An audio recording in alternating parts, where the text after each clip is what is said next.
నా మీద అట్ట అబద్ధ ప్రచారాలు చేశారు, ఇప్పుడు కూడా చేస్తూనే ఉన్నారులే. వాళ్ళకి తెలియకుండానే నన్ను అందరికీ పరిచయం చేస్తున్నారు. సూపరు, దేవునికి స్తోత్రం. సహజంగా అన్యులకి నేను తెలియదు, చాలామందికి అన్యులకి తెలియదు. అసలు ఎవడు వీడు, శాలేం రాజు అనేవాడు ఎవడురా, అసలు ఎవడు వీడని నా ఛానల్ ఓపెన్ చేస్తున్నారు.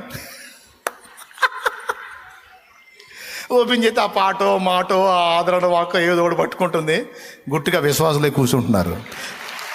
తిట్టండి, ఆగ్రహించండి, కోపగించండి, సనగండి, గొనగండి, ఎగతాళి చేయండి, బాగా పరిచయం చేయండి.